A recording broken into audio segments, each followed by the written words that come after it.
Bueno, buenos días, buenas tardes, buenas noches de nuevo.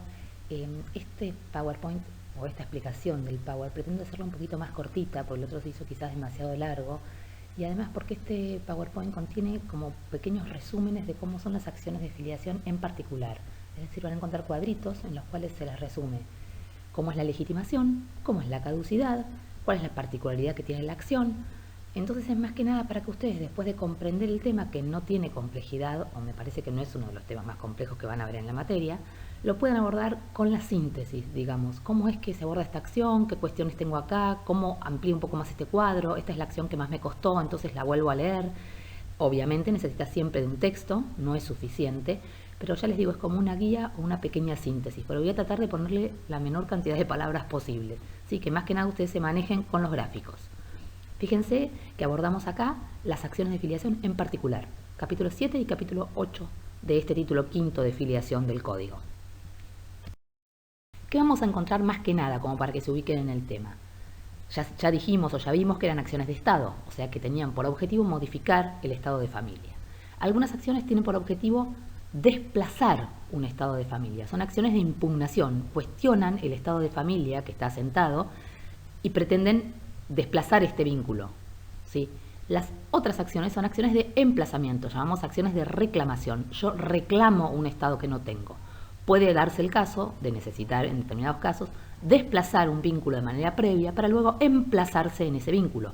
Quien impugna la filiación presumida por la ley probablemente luego haga un reconocimiento de esta filiación, ¿sí? Es necesaria la promoción de dos acciones. Después lo van a ver bien o van a poder practicarlo con los prácticos que les subimos.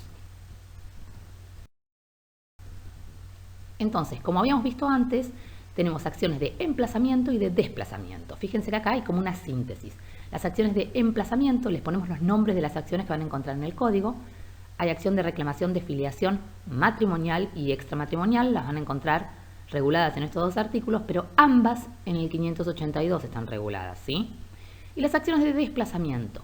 Acá tenemos impugnación de la maternidad, impugnación de la filiación presumida por la ley, lo que antes llamábamos impugnación de la paternidad, matrimonial en este caso, negación de la filiación presumida por la ley, esto simplemente es una acción que no impugna necesariamente, desconoce, digamos, para ser más técnicos o más precisos en la definición.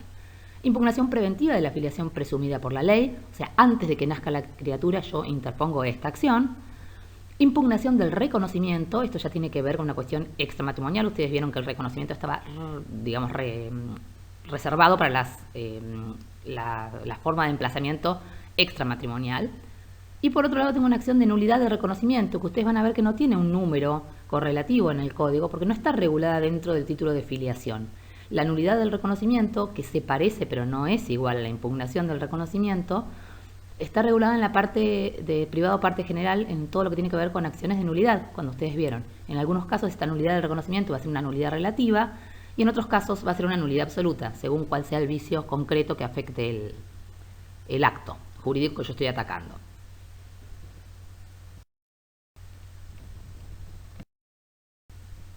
Fíjense lo que yo les decía, y por eso les digo que este PowerPoint requiere mucha menos voz. Ahí nosotros tenemos, ustedes piensan siempre que cuando vamos a cuestionar a través de una acción tenemos que ver cómo es que quedó determinado el vínculo. Entonces unimos un tema con el otro. Fíjense, la maternidad, la forma de la determinación es legal, acuérdense que era por el parto. ¿Cuál es la forma judicial de la maternidad? Bueno, una acción de reclamación de filiación cuando no hay vínculo materno. Fíjense abajo, filiación matrimonial y extramatrimonial.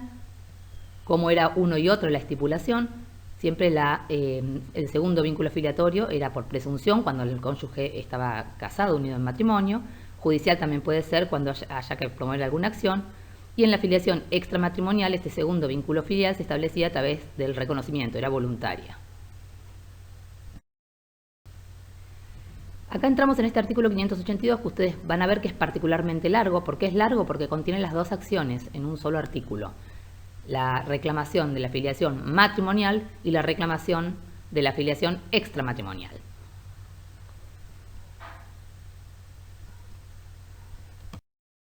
Fíjense que en caso de haber fallecido se promueve contra los herederos. Esto ustedes lo van a ver luego mejor en sus sesiones, pero ya es una idea que tienen. Los herederos continúan la persona del causante, así que cuando ellos no están, la acción se promueve contra los herederos, de quien hubiera resultado legitimado pasivo de esta acción. Fíjense siempre, esto es una coincidencia porque se trató de regular de manera unificada, que las acciones, cuando son promovidas por el hijo, no tienen un plazo de caducidad, es decir, pueden ser promovidas en todo tiempo. El hijo no tiene un plazo para promover esta acción. Para el resto de los legitimados activos siempre van a ver que hay plazos y estos plazos, más allá desde cuando corren, se han unificado para todas las acciones, para las de filiación matrimonial y la extramatrimonial, siempre en el plazo de 1 año de caducidad.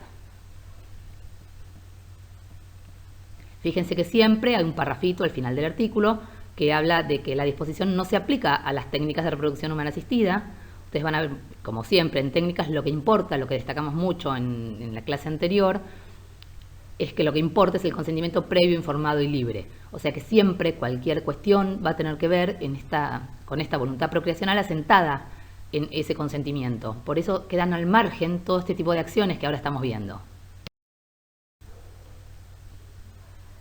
Bueno, fíjense que acá tienen como un resumen del 583, esta acción de reclamación cuando solo la maternidad está determinada y cuál es la función particular que tiene ahora el Ministerio Público de instar a la madre a que diga o que brinde datos del progenitor para lograr un emplazamiento desde el doble vínculo. Esta idea del doble vínculo que veíamos a lo largo de todo el anterior Power, en este artículo se concretiza. ¿Por qué? Lo que se quiere intentar justamente es que los niños nacidos, digamos, tengan doble vínculo filial. Para eso se le da una función al Ministerio Público mucho más activa que la que tenía en la legislación anterior, que tienen que ver con que el Ministerio Público incluso es legitimado para promover esta acción si la madre no la insta.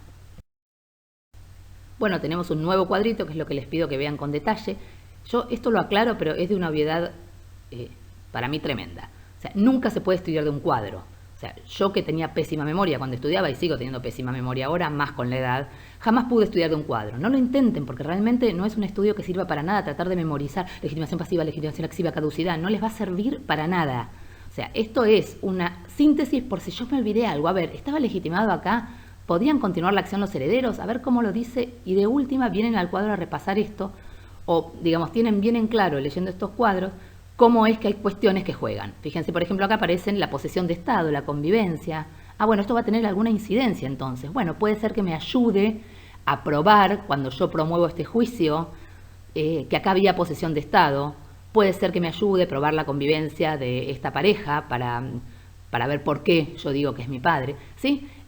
O sea, cómo juega. O sea, este cuadro me sirve como resumen, pero jamás yo podría retener como un loro este cuadro, ¿sí? Les pido que lo estudien. Como ya les digo, no es un tema complejo, con lo cual lo pueden leer tranquilamente, tampoco es largo. O sea, lean bien el tema y después el cuadro les puede ayudar. Bueno, fíjense que acá hay una diapo chiquitita de la posesión de Estado. La posesión de Estado, y lo van a ver después en los fallos judiciales, tiene un papel muy importante. Siempre tuvo un papel importante en lo que es filiación, pero ahora tiene un artículo realmente donde se consagra. Y esta idea de gozar de un determinado estado de familia puede coincidir con el título o puede no coincidir, en los que, digamos, se torna relevante en los casos en los cuales no coincide. Entonces yo tengo un elemento más de prueba para decir cómo es que este vínculo se estaba construyendo desde los hechos.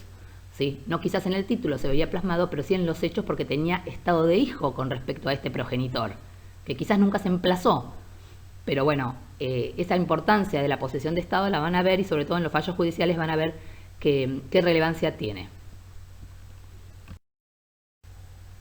La convivencia, esto es algo que, bueno, si leen textos por ahí más largos van a ver que en algún momento se cuestionó por qué esto de la convivencia no servía para acercar un poco más a la posibilidad de establecer un doble vínculo filial. Es decir, algunos autores propugnaban que de esta manera se podría haber acercado más la filiación matrimonial y la extramatrimonial, si hubiéramos tomado en cuenta la convivencia por ahí de los progenitores o del presunto progenitor.